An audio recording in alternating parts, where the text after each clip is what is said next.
Summary of the Diary of a Madman by Nikolai Gogol. Aksentij Ivanovich Poprishchin is a middle-aged clerk at the bottom of the social ladder who is obsessed with his rank and position. In his diary entries, he spends a lot of time going over the details of his life. These writings often show how frustrated and angry he is. One day, he gets to work late, so he chooses to take a walk around town. He runs into Sophie, the daughter of his boss, the director, while he is walking. Sophie is running some chores at a nearby store while her lapdog, Meji, waits outside for her owner. Poprishchin hears a voice out of the blue and figures out that Meji, the lapdog, is talking to Fiddly, another dog in the neighborhood. Poprishchin is very surprised at first to hear the dog speak in human language, but then he says that there have been many examples of this kind of animal behavior in the world. Poprishchin listens to more of the dog's talk and finds out that Meji has written a message to Fiddly. He ends the entry for that day by making a note of where Fiddly lives and saying he will go see her soon. The next day, Poprishchin writes about things that happened at his office. He says that his boss's study is full of books with names in other languages, which shows that the director is smart. Sophie's look stops Poprishchin in his tracks when she walks into the office. In his head, he imagines how well-written lines would make her happy. In fact, Sophie drops her handkerchief, and Poprishchin almost trips over his own feet trying to get it back for her. Sophie then leaves, and the two of them haven't said much to each other. Poprishchin is told to go home for the day by a lackey who walks in. The next few notes in Poprishchin's diary talk about everyday things that happen to him. He talks to the section boss, who is one of his managers, about how unimpressive his career path has been. Poprishchin doesn't take the criticism seriously. Instead, he thinks the section boss is jealous of him because of his social status. The dog's letters come up again and again in Poprishchin's diary. He says that he saw Meji in town, and he writes about how he asked her about Sophie's life.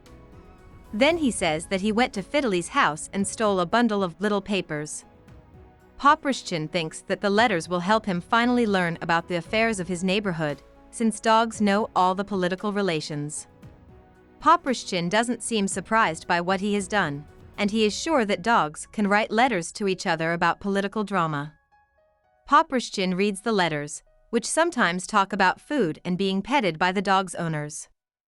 They also talk about the director's political goals and Sophie's love interest, a low-ranking nobleman called Teplov. Poprishchin is furious when he hears this news. He writes in his notebook that rich men get all that's best in the world. Poprishchin keeps writing in his notebook about how angry and frustrated he is with what he thinks is an unfair world. He writes, with some hope, that he might be some kind of count or general and that maybe his job title of counselor is a mistake. He starts to wonder if he really knows who he is. Then he talks about a story he read in the newspaper about strange doings in Spain. He sees that the throne is empty and that officials in Spain are trying to choose an heir. Poprishchin says that he can't believe that a country can be without a king. He starts to think that the king is just somewhere unknown or is hiding because of strange things that have happened. Poprishchin's diary writings change tone all of a sudden. He writes that it's the year 2000 and that Spain's king has been found. He says he is Spain's long-lost king and can't understand how he ever thought he was just a counselor. Poprishchin's diary writings are getting more and more crazy. He writes in a note dated 86th of Martober that he hasn't been to work in 3 weeks. When he finally gets to the office after being told off by his boss, he signs papers as Ferdinand VIII, the name he has given himself as Spain's lost king. Then he starts writing a long list of things that women do wrong and says that they are all in love with the devil. Poprishchin finally writes that Spanish deputies have taken him to Spain, but his descriptions show that he is actually being held in an asylum. At this point, Poprishchin's entries have nothing to do with reality.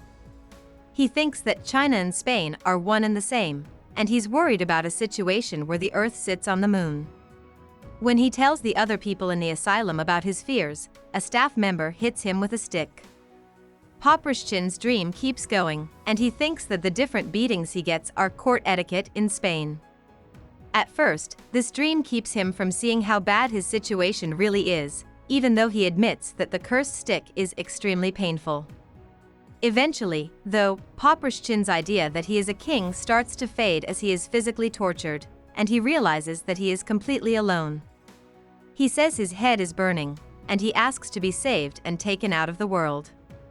He makes up a scene with his mother in which he begs her to save him, calling himself her sick child. By making this plea for help, Poprishchin quickly admits that he feels alone in the world.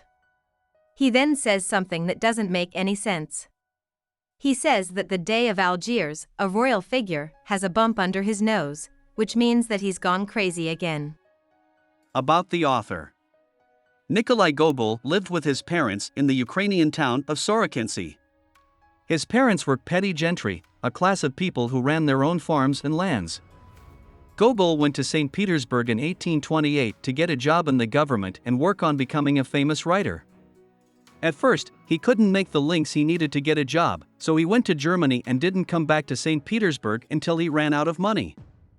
He then got a low-paying job in a government office and wrote sporadically for magazines until evenings on a farm near Dikanka made him famous as a writer.